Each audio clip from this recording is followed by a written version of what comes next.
Ladies and gentlemen, today I want to talk to you about something we all need but often avoid: discipline. And not just having it.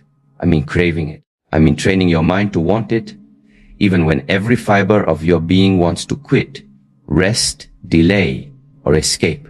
We live in a world that offers comfort at every turn. Instant entertainment, fast food, quick fixes. And while these things bring momentary pleasure, they often pull us away from long-term growth. But here's the truth: discipline is freedom. It's not a prison. It's not punishment. It's the path to your potential. Think of any area of your life, your body, your mind, your career, your relationships. The more discipline you bring to it, the better it becomes. And the key is not to rely on motivation. That's fleeting. The key is to build discipline as a habit, like brushing your teeth. You do it whether you feel like it or not. At first, yes, it will feel uncomfortable. Your mind will resist. But just like training a muscle, you push through the early resistance, the discomfort becomes your edge.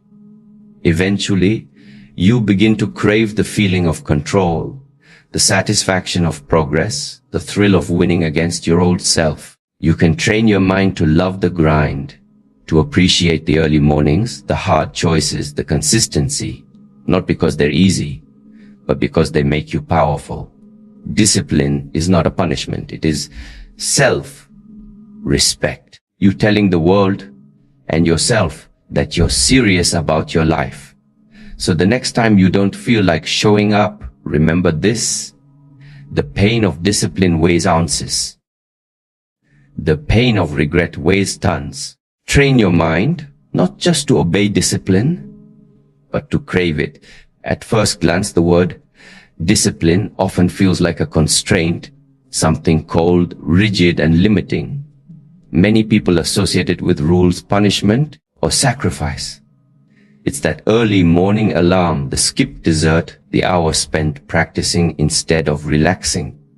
And because of that, discipline gets a bad reputation. It seems like the enemy of freedom. That perception couldn't be more wrong.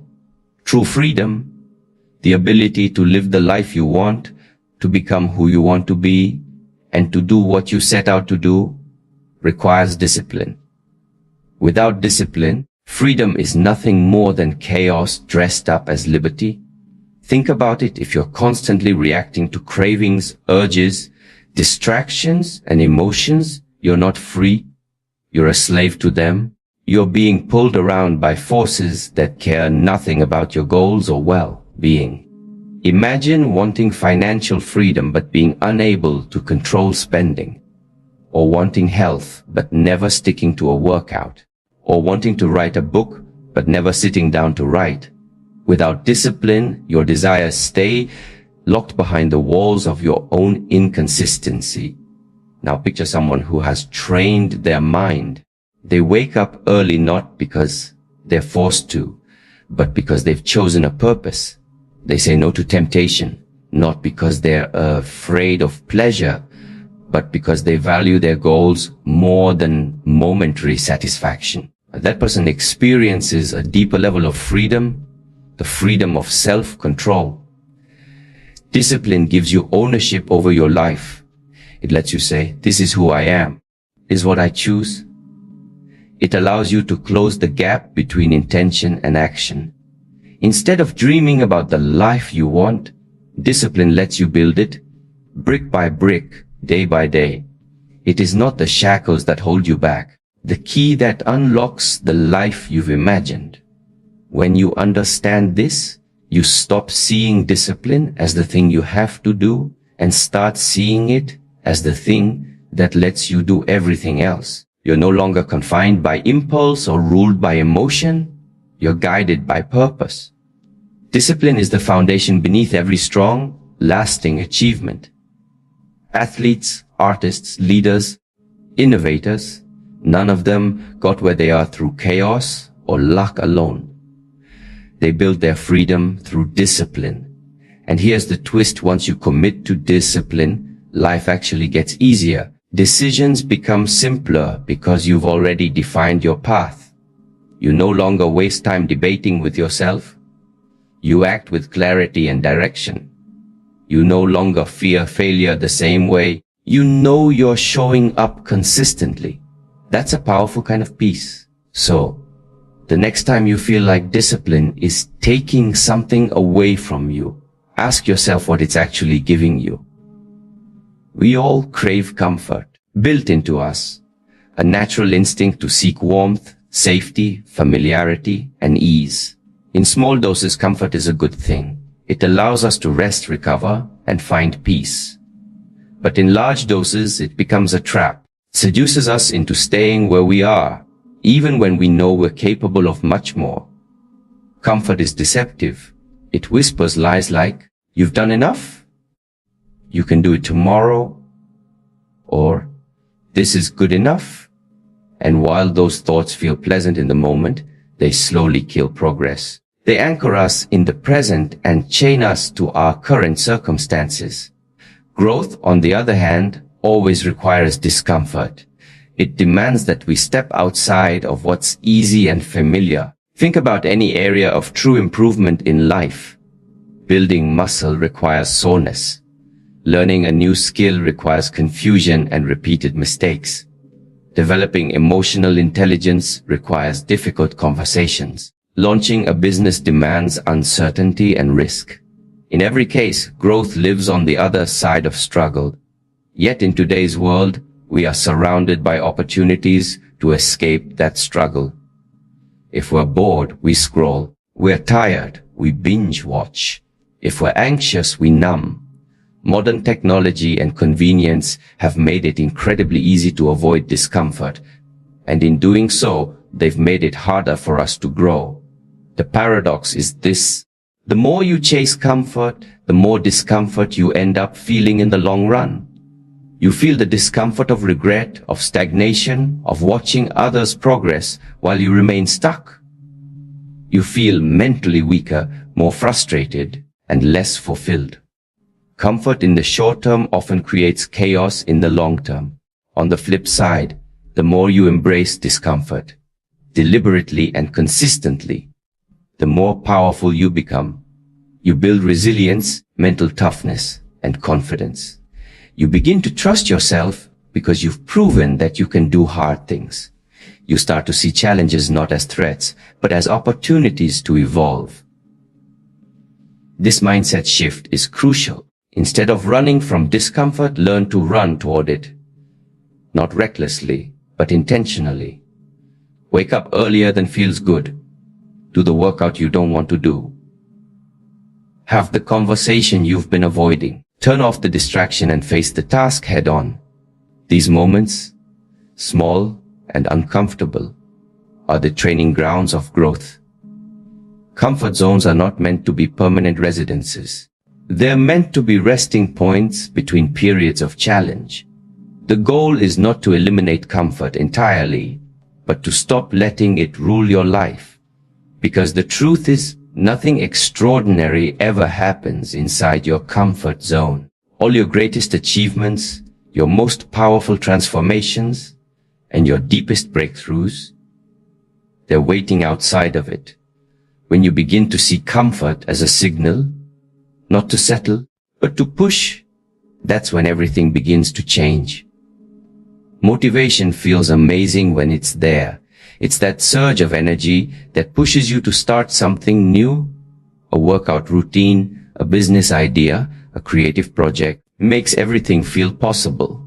You feel inspired, charged up, maybe even unstoppable. But here's the catch: motivation is a temporary emotion, not a dependable strategy. It comes and goes. One day you're pumped to take action, and the next you're back to procrastinating, making excuses, or justifying your inaction. That's because motivation is tied to your emotional state, which is influenced by things you often can't control. Your mood, your environment, your sleep, your stress levels. Basing your consistency on motivation is like building a house on sand. It's unreliable. It's unstable. It collapses under pressure. The most successful people in the world, in fitness, art, sports, and leadership, don't perform at a high level because they're always motivated. In fact, many of them do what they do, especially when they're not motivated. What they have is something more powerful. Systems. A system is a structure. It's a set of habits, routines, and environments that make action automatic. Systems remove the need for willpower. They eliminate the daily decision-making fatigue. Instead of waking up and thinking about whether to go to the gym is already scheduled into your day. Instead of wondering when to work on your side project, you've blocked out time and created an environment where distractions are minimized. Systems make progress inevitable. The beauty of systems is that they work even when you don't feel like it. Even when you're tired, even when you're bored, even when you're discouraged. Systems carry you through the low energy days, the rough patches, and the inevitable dips in motivation. Over time, those days begin to outnumber the inspired ones. And yet, your system is in place. You keep showing up. Building a system doesn't have to be complicated. In fact, it thrives on simplicity. Start by identifying the goal, then break it into repeatable actions. Turn those actions into habits. Anchor those habits to specific triggers, times of day, locations, routines.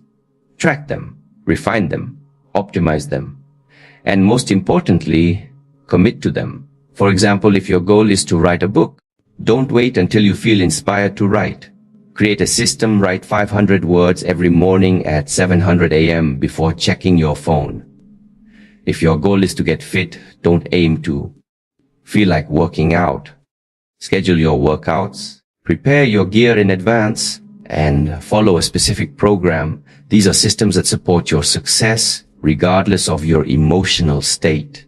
Without systems, your progress will always be inconsistent, tied to mood swings, external validation, or bursts of enthusiasm. With systems, you move steadily forward, no matter what's going on around you. You stop relying on emotional fuel and start building momentum through disciplined structure. Discipline isn't something you're born with. It's not some rare gift that only a few lucky people possess. It's a skill. And more than that, it's a muscle. And just like any muscle, it can be strengthened, shaped, and grown through consistent effort. Think about how muscles work. If you go to the gym once and lift a heavy weight, your muscles won't transform overnight. In fact, you might feel sore, tired, or even frustrated. If you keep showing up, pushing yourself through the resistance, your muscles adapt. They get stronger. What was once difficult becomes routine.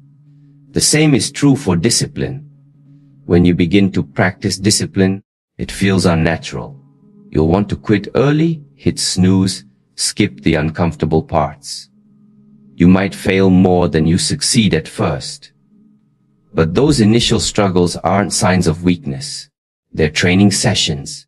Time you resist an urge, follow through on a task, or make the hard, but right choice. You're exercising your self-control. You're reinforcing neural pathways in your brain that favor action over avoidance, structure over chaos, and long-term rewards over instant gratification. Discipline grows through repetition. The key is to start small and stay consistent. If you try to overhaul your entire life overnight, you'll burn out quickly. If you focus on small daily decisions, like making your bed, sticking to a short workout, avoiding distractions for just 30 focused minutes, those tiny acts compound. They create a foundation of consistency, and over time, your capacity for discipline expands. You begin to trust yourself. That's one of the most underrated outcomes of discipline. The self-trust it builds. Every time you do what you said you would do, even when you didn't feel like it, you're reinforcing a powerful identity. I am someone who shows up. I am someone who follows through. That kind of belief in yourself is priceless. It becomes your internal fuel when motivation disappears. Also, like a muscle, discipline atrophies when neglected. If you go too long without exercising self-control, it becomes harder to get back on track. You slip into bad habits more easily. Excuses become your default response. That's why consistency matters more than intensity. It's better to practice small discipline every day than to try for heroic effort once in a while and then stop. Another thing to understand, just like training muscles can be painful, training discipline often involves mental discomfort. You may feel resistance, boredom, frustration, or even fear. These feelings aren't signs to stop. They're signals that you're on the edge of growth. Lean into them. Push just a little further each day. As your tolerance for discomfort grows, so does your capacity for discipline. Eventually, things that once felt impossible begin to feel routine. Waking up early, staying focused, eating clean, saying no to distractions, committing to long-term goals. These aren't talents. They're the results of daily reps. You don't get disciplined by waiting for the right mindset. You become disciplined by doing disciplined things over and over. That's how the muscle grows. That's how strength is built, not in a single moment of inspiration, but in the quiet, often unnoticed choices you make every single day. The idea of craving discipline might seem foreign at first. After all, discipline is usually associated with sacrifice, struggle, and delayed gratification, not something your mind naturally desires. But what if the secret to actually wanting discipline lies not in forcing yourself into massive changes, but in starting with small, manageable victories? Small wins are powerful. They are the seeds of transformation. They build confidence, create momentum, and slowly rewire how you see yourself. When you succeed at something, no matter how minor, your brain releases dopamine, a chemical associated with reward and motivation. That release creates a feedback loop. Your mind begins to associate that disciplined action with a positive feeling. Over time, you stop dreading discipline and start craving the feeling of accomplishment it brings. Break this down. Imagine you set a massive goal like running a marathon or writing a book. That goal is exciting, but it's also overwhelming. Gap between where you are and where you want to be can feel so vast that it paralyzes you. So what happens? You procrastinate. You wait for the perfect time to start. You get discouraged before you even begin. Now imagine you start smaller, much smaller. You commit to running just 5 minutes a day or writing 100 words before bed. These tasks feel doable. They don't scare you off. And because they're simple, you're more likely to follow through. The key is that you're not just taking action, you're collecting wins. Each small win becomes proof to your brain that you are capable, consistent, and committed. Small victories may not feel glamorous, but they are building something far greater than motivation. They are shaping your identity. You're no longer someone who tries to be disciplined. You're someone who is disciplined because you're doing the work every day in small ways that add up.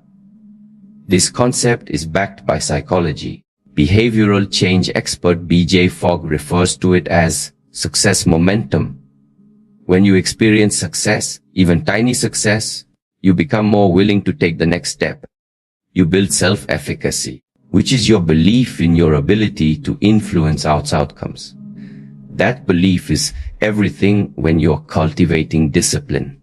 Small wins also give you the opportunity to refine your systems and habits without overwhelming pressure. They act as training grounds, safe spaces where you can experiment, fail, and adjust without risking burnout. You learn what works for you, what distracts you when you're most productive, and what habits are realistic to sustain. All of this contributes to more sustainable long-term discipline. Eventually, these small wins evolve into bigger habits. Your 5-minute run becomes a 30-minute workout. Your 100 words become a chapter. Your brief daily meditation turns into a grounded, mindful life. And the best part, you want to keep going. You've trained your mind to associate discipline with pride, growth, and achievement, not with dread. Approach also combats one of the biggest enemies of discipline, perfectionism. Many people sabotage their progress by believing that if they can't do something perfectly, it's not worth doing at all. Small wins silence that inner critic. They allow you to start messy, imperfect, and unfinished. And that's exactly how all great things begin. Craving discipline is not about forcing yourself to live like a monk overnight, about proving to yourself day by day that discipline is worth it, not just in results, but in how it makes you feel. Empowered, focused, proud, and it all starts with one small deliberate win at a time. We often think of discipline as something external, a tool to accomplish goals, follow rules, or live a more structured life. But beneath all of that, discipline carries a deeper, more personal meaning. At its core, self-discipline is an expression of self-respect. It's how you show up for yourself.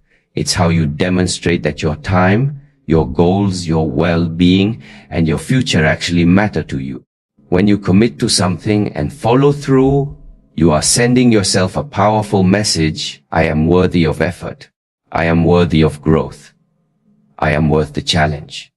This builds a foundation of inner trust. You begin to believe in yourself not because of wishful thinking, but because you've given yourself tangible proof that you are capable of doing what you say you will do. Now, contrast that with what happens when you continually break promises to yourself.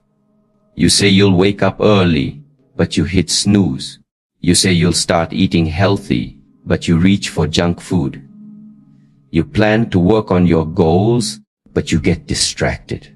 These choices might seem harmless in the moment, but over time they erode something vital, your self-respect.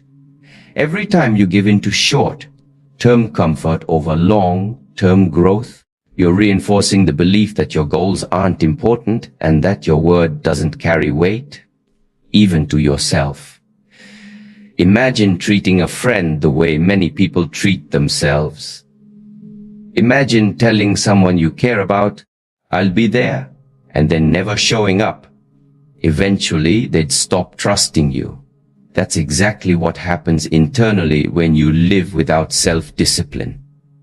You stop believing your own promises. You lose faith in your potential.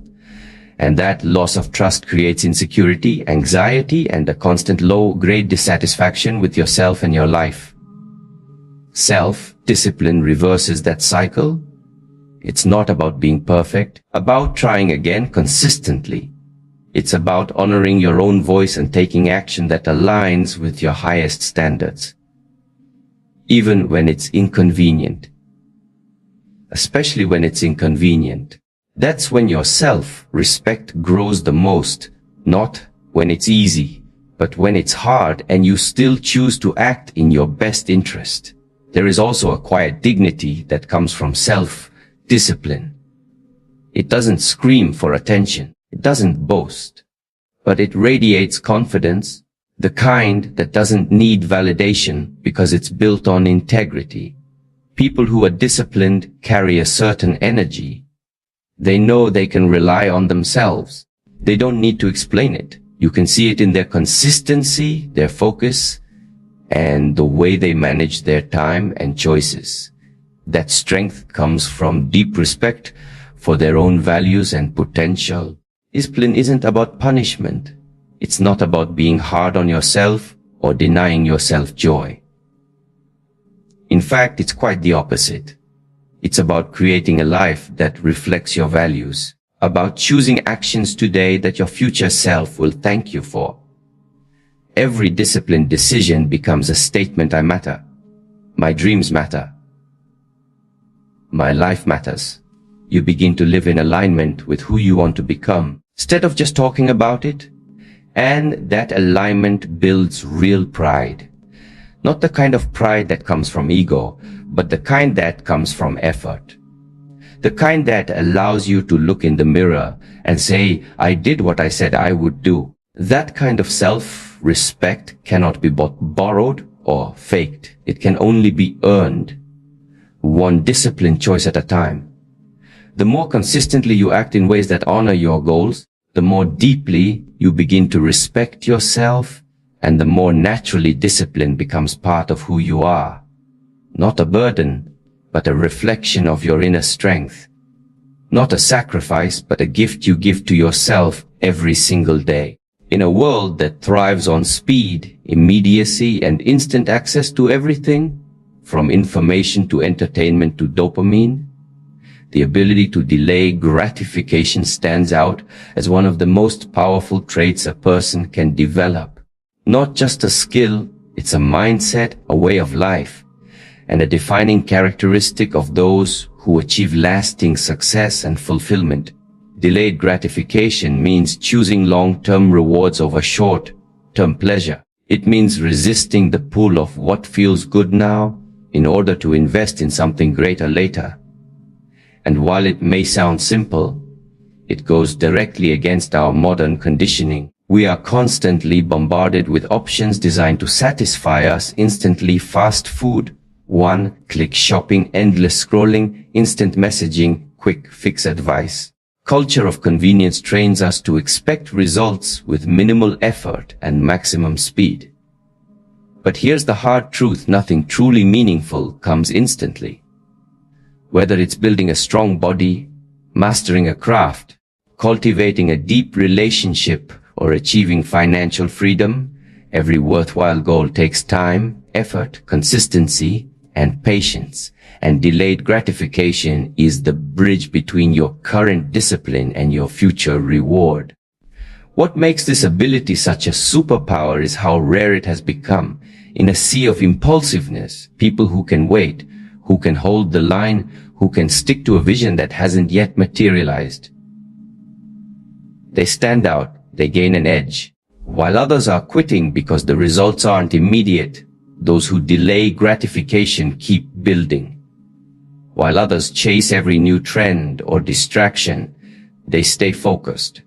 While others burn out from chasing quick highs, they accumulate real value and mastery. Psychologically, this ability is closely tied to emotional intelligence and self-control.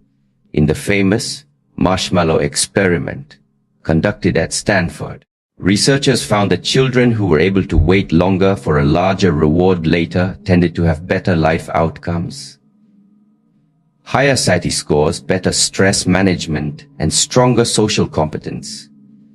The implication was clear: the ability to wait and work for a bigger payoff was predictive of long-term success. Delayed gratification doesn't just build external success, it also reshapes your internal world. It develops character. It teaches you patience, fortitude, and vision. It allows you to rise above impulses, to act from intention rather than reaction. And that's where true freedom lies, in being able to choose your response, even when your emotions are pulling you in the opposite direction. And this doesn't mean depriving yourself constantly or living in a state of rigid self-denial. In fact, it's the opposite. It means understanding the difference between what is urgent and what is important. It means trading fleeting pleasure for lasting pride. It means building a life with depth rather than one of distraction. When you practice delayed gratification, you begin to notice something interesting. Your cravings start to change. What once tempted you, the easy fix, the cheap reward, starts to lose its appeal. You become more selective with your time, energy, and focus. You stop chasing everything, and instead you begin to build something. Your vision becomes clearer, your discipline becomes stronger, and your life becomes more aligned with the values that truly matter to you. This ability to pause, to hold back when every part of you wants to give in, is where strength is built. Not just physical strength, but mental and emotional resilience.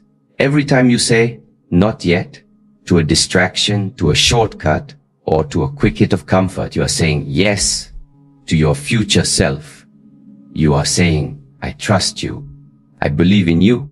I'm willing to endure a little discomfort now so you can experience something better later. One of the most overlooked yet critical aspects of building discipline is removing the option to quit.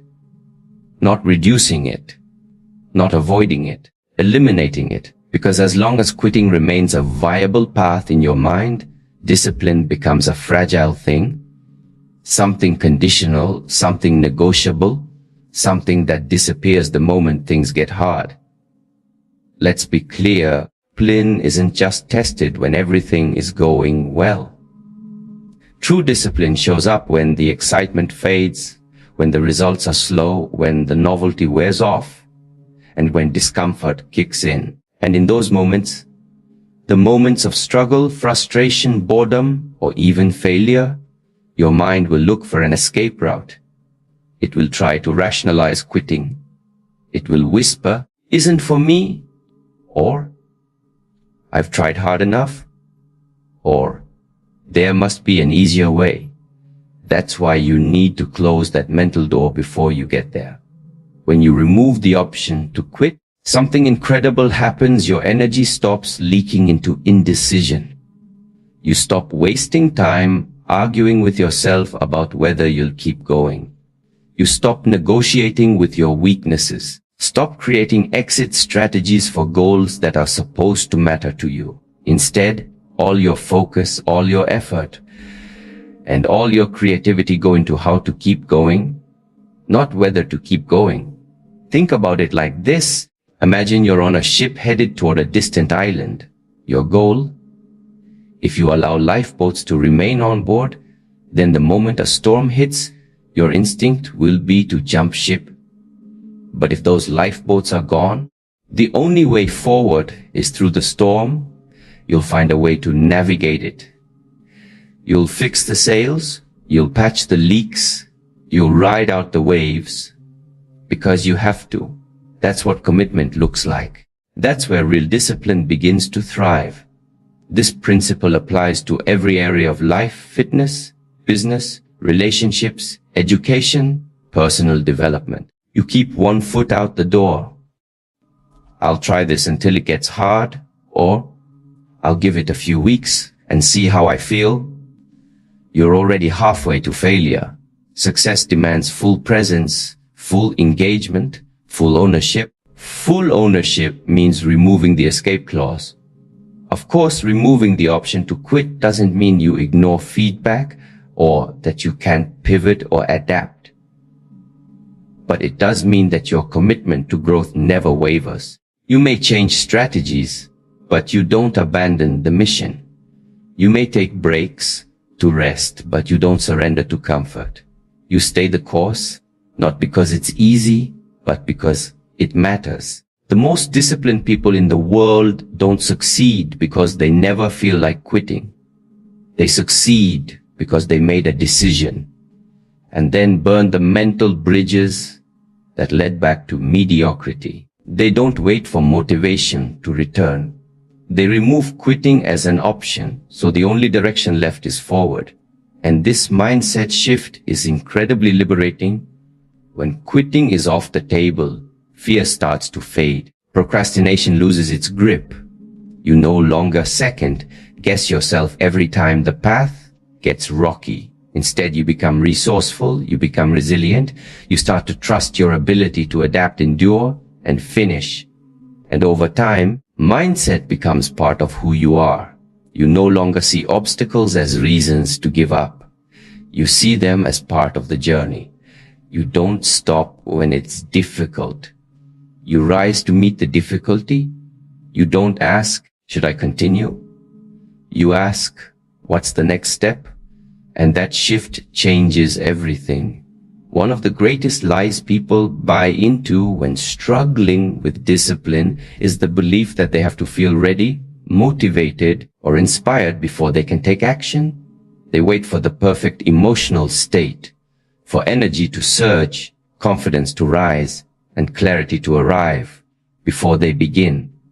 But high performers, disciplined individuals, And resilient minds know a deeper truth: emotion follows action, not the other way around.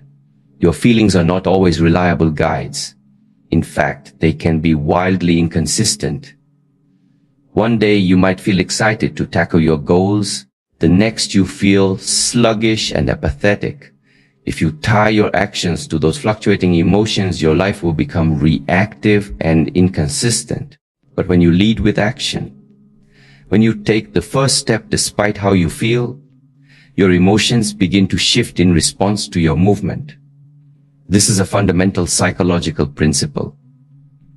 Action generates momentum, and momentum creates emotional alignment. You don't wait to feel confident to speak. You speak and confidence follows. You don't wait to feel productive to start your work. You start working and productivity builds. Process builds what psychologists call self-efficacy, the belief that you are capable of producing a desired result. And the more often you act in the face of emotional resistance, the stronger your self-efficacy becomes. Consider how hard it is to get out of bed on a cold morning when your alarm goes off. In that first moment, your body resists. Your mind tells you to stay under the covers. But if you sit up, place your feet on the floor, and start moving, something shifts. Your mind begins to catch up to your body's decision. You feel more awake, more committed. The dread that felt so heavy just minutes before starts to dissolve. That's the power of action. Flips the emotional script. This principle is especially important when it comes to discipline, because discipline often requires doing things you don't immediately feel like doing. It requires pushing through resistance, facing fears, and embracing discomfort, all of which stir up emotions like doubt, fatigue, fear, or boredom.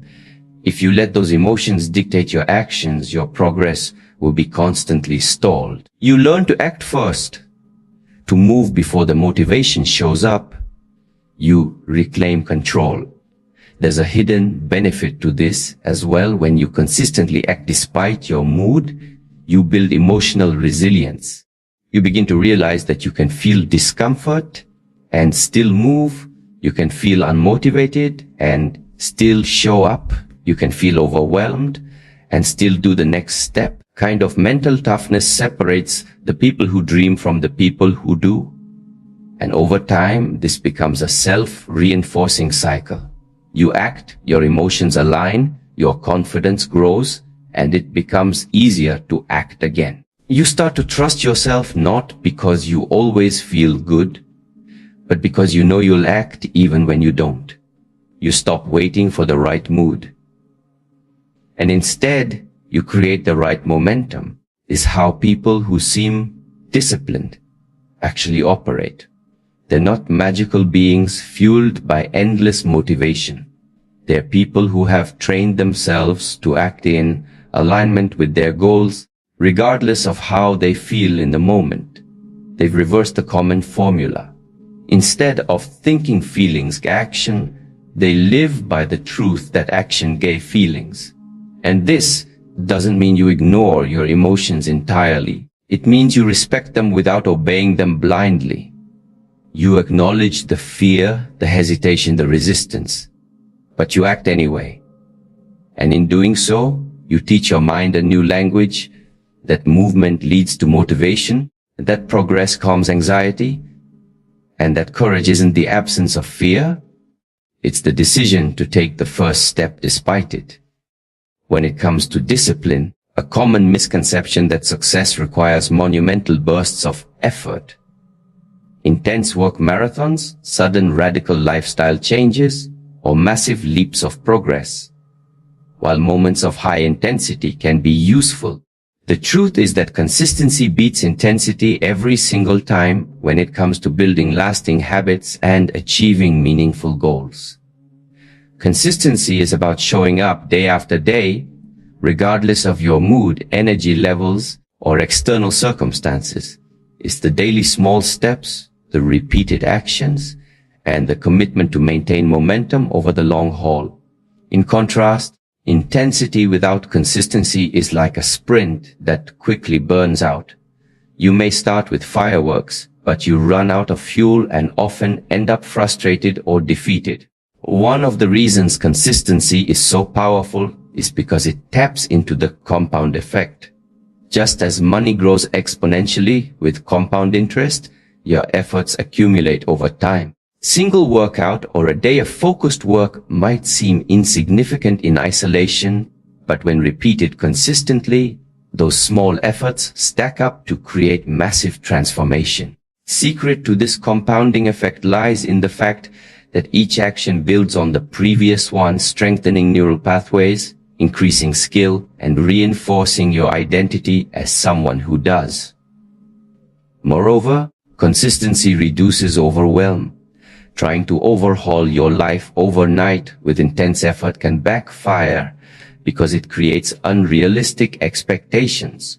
When the results don't come fast enough or the workload becomes too heavy, easy to give up. Consistency, on the other hand, breaks the process into manageable chunks.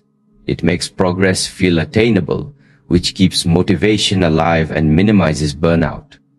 Consistency also builds trust in yourself. Time you follow through on a commitment, you reinforce your belief that you are reliable and capable. This self-trust fuels further discipline, creating a positive feedback loop that strengthens over time. Intense effort, while exciting at first, can be unpredictable and often leads to doubt when it can't be sustained. Think about the difference between a person who exercises sporadically but pushes themselves to exhaustion occasionally, the person who works out moderately but consistently every week. The latter will almost always see better results because their body adapts to the routine, they avoid injury, and their habit becomes a natural part of their lifestyle. Same applies to work, learning, creativity, and any skill development. Another powerful benefit of consistency is that it builds momentum. Momentum is the force that makes action easier and more automatic over time. When you stay consistent, the effort required to keep going decreases because the behavior becomes ingrained. It moves from being a conscious struggle to a subconscious habit. Is how discipline transforms from a chore into a lifestyle. It's important to note that consistency does not mean perfection. It means persistence despite setbacks. A day or having a weak moment doesn't erase your progress. It's the return to your routine that matters. People who succeed in the long run are not those who never fail, but those who never quit. Focus on consistency also shifts your mindset. Instead of chasing fleeting motivation or waiting for the perfect moment, you learn to value persistence. You learn that discipline isn't about grand gestures, but steady effort. You become less attached to the idea of instant success and more committed to gradual growth. By prioritizing consistency over intensity, you create a sustainable rhythm that supports lifelong discipline. Rhythm frees you from the pressure of needing to perform at your peak all the time and allows you to focus on building habits that endure, adapt, and evolve with you. Ultimately, embracing consistency means embracing the journey, showing up for yourself every day, investing in your future through steady action, and trusting that these small, persistent steps will carry you far beyond what any burst of intensity ever could. In the end, training your mind to crave discipline is not about forcing yourself to endure endless hardship. About rewiring your mindset to see discipline as the gateway to your freedom, your growth, and your true potential. It's about embracing the discomfort today so you can build the life you want tomorrow. Remember, discipline is not a punishment. It's the most powerful form of self-love and respect you can give yourself. So, start small. Remove quitting as an option. Act even when you don't feel like it. Celebrate consistency over intensity, and trust that every disciplined choice you make is a step toward becoming the person you are truly meant to be. When you train your mind to crave discipline, even on the days you hate it, you unlock a strength inside you that nothing can shake. The question is, will you take that first step today? Because the power to transform your life lies not in motivation, but in discipline. And that power is already within you. Now it's time to unleash it.